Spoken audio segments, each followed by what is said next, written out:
Hello everyone. In the previous sessions we saw how educational institutions are responsible for bringing about gender equality. We discussed the role of administrators and also saw how curriculum can be modified to bring about gender equality.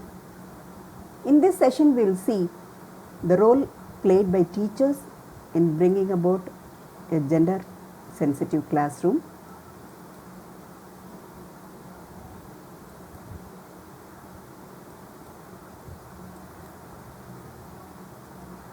It is the responsibility of teachers to play a very important role in the early upbringing of a child.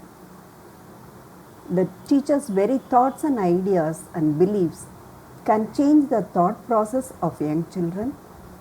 They can easily nurture values and virtues to children in their formative years.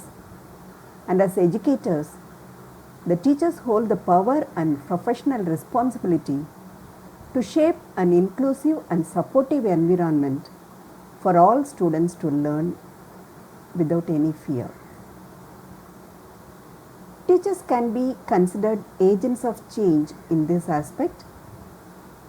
I remember the words of Gandhiji, "Be the change you wish to see in the world." So a teacher who wishes to sensitize the students must first bring about a change within themselves, because they are the main components of educational process, and first they should change themselves, then take the responsibility to change the students, and through them they will change the society. And this gender equality they can achieve through what they teach in the classroom, how they teach, and how they serve as role models through their own attitudes, beliefs and practices in the classroom and beyond. So it's not enough if the teacher serves as role model within the classroom, but also beyond, outside the classroom also the teacher has to be a role model for the students. And to change themselves, first thing the teacher has to do is to evaluate themselves. So the teacher should think outside the gender binary, and they should not assume that all boys and all girls will have the same interest and learn in the same way. They have to find out whether gender roles are reinforced or deconstructed by them. So sometimes the teacher may be under the impression that they are breaking stereotypes, whereas in reality they may be reinforcing gender stereotypes. So they have to check for themselves, and they have to challenge their judgments about people who don't conform to rigid gender stereotypes. So already we saw in the previous sessions how we tend to look at people who are very different from us, and the teacher has to first assess for themselves how they pass judgments on such people, either by their who are different from others, by their clothes, hair, mannerisms, interests or sexual attractions. And the teacher must be ready to teach and learn with the students. I have already told you that even as I am taking this class, I am not a professional, or I am not an expert in the field. I am a professor of English, and so it's not my area, but I keep learning along with some of you, because some of you may be more equipped and more well versed in this field than me. So that same way teacher must be ready to teach and learn with the students, because here we can't say who is better and who is ill equipped than the students. And the teacher has to ask themselves the following questions to understand whether they are properly equipped for sensitizing the students. So they can ask questions like, are my boundaries the same for boys and girls? And how do I treat boys who are outspoken, outgoing, boisterous and energetic? And how do I respond to the girls who are loud, impulsive and non-conforming? So if the teacher gets answers for these questions, then they can have a fairly good idea of how sensitive they are to the issue of gender. And the classroom environment, the teacher should make it very welcoming for all students, and they should build trust with the students. They should provide a safe, bullying-free environment within the classroom. And how they are going to manage the class? By creating a safe space for all children, because students must come out with their ideas. They must feel the class is very safe for sharing opinions, and they must be ready to express themselves freely without fear of judgment. So first thing, if they feel that they will be criticized, they will be commented upon, they will be teased, then they will not express their opinions. Teacher must create a safe space for all to express their opinions freely, and to share their experiences in an atmosphere of trust, and to acknowledge conflict and work out solutions mutually. So this conflict resolution is very, very important, because we always have the feeling that we earlier saw how we form in groups and out groups, and those who are different from us, we always look at them with suspicion and lack of trust. And for that, the conflicts that might arise in connection with this can be worked out in the classroom mutually. That's a very, very useful activity in the class, and this will help the students to build confidence in taking wise decisions in future. And there are certain prerequisites for creating a gender inclusive classroom. The teacher once again has to do a kind of a self-evaluation. Teacher has to find whether they have a comfort level when discussing gender. So if the teacher is not very comfortable discussing gender with others, then the message may not reach the students very clearly. So they have to consider, the teachers have to consider their tone of voice, their talking speed, the volume, the eye contact they have with the students, the gestures they make when communicating their attitude. Everything matters, and they have to sensitize the class students positively towards gender without any gender expectations. That is very important. And there are certain pitfalls in a gender sensitive classroom. The teacher should create respect and accept every child with the sensitivity, but sometimes the teachers inadvertently or unintentionally they make derogatory remarks about the capabilities and characteristics of students. So this might topple the apple cart. And some teachers may dissuade boys from being professional dancers or artists, and for this kind of an advice may be helpful for some boys, but for students who don't conform, this may be very demotivating. So teachers have to be very careful when they are giving such advice. And sometimes students may believe themselves to be different from the gender they physically present. For example, if a girl is referring to herself as a boy, the teacher has to let it go. The teacher should not reinforce saying that no, you are a girl. So that kind of words should be avoided.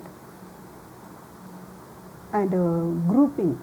So normally in everyday class activity there will be grouping of students, and very often that is done by gender division. But researchers feel that this division of students by gender, it's same like dividing them based on their caste or class. So normally we won't divide any students based on their caste or class. The same way, based on their gender, they should not be separated, because this reinforces the idea that there are only two genders, male and female. So we normally divide people into two groups only.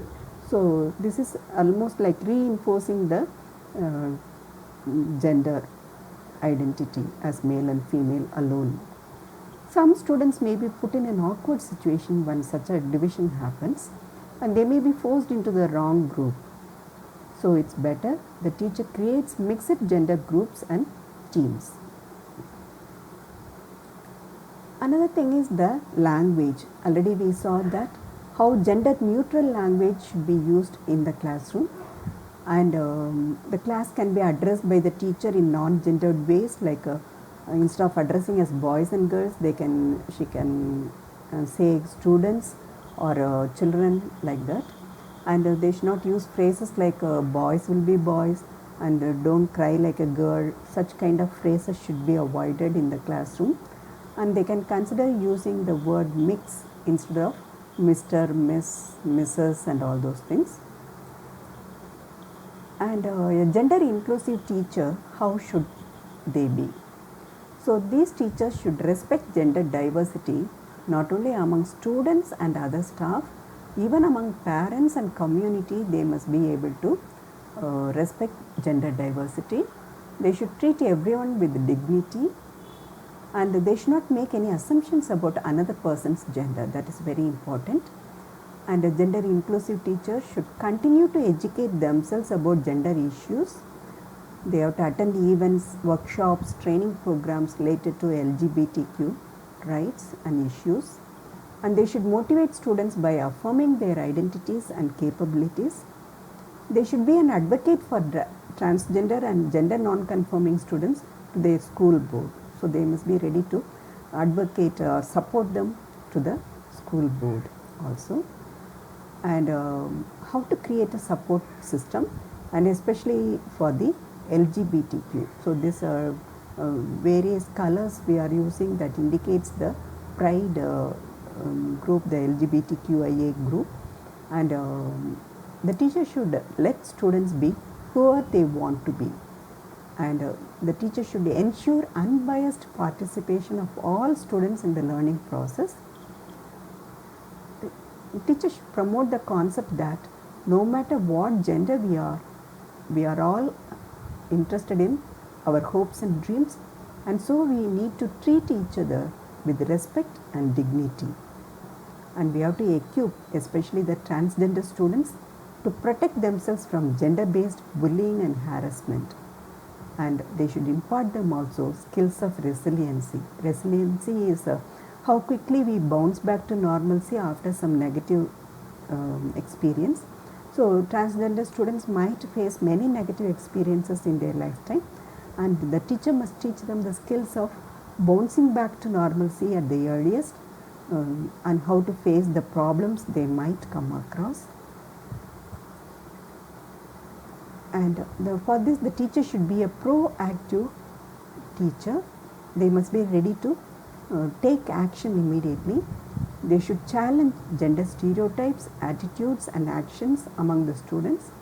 They should not tolerate or make sexist, homophobic or transphobic remarks. They too should not make any remarks like that. They should not allow others also to make remarks and get away with it. They should share what they have learned and encourage others also to take a stand.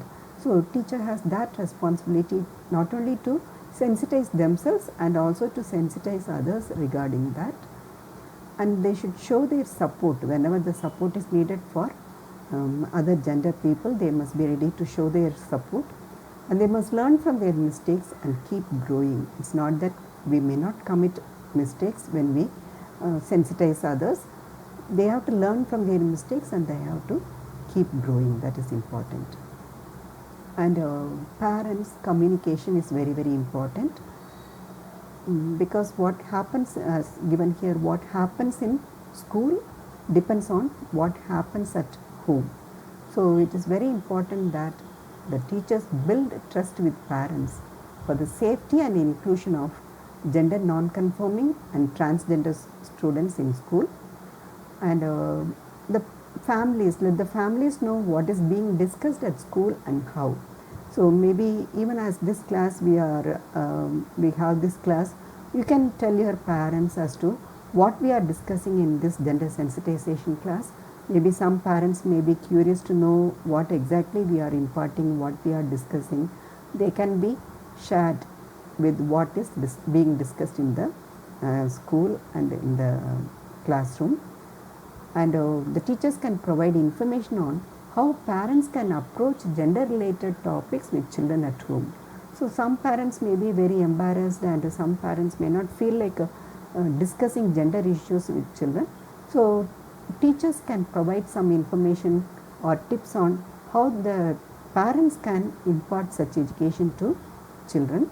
And teachers can sensitize parents to accept others' differences and to treat sons and daughters as equals. Like parents can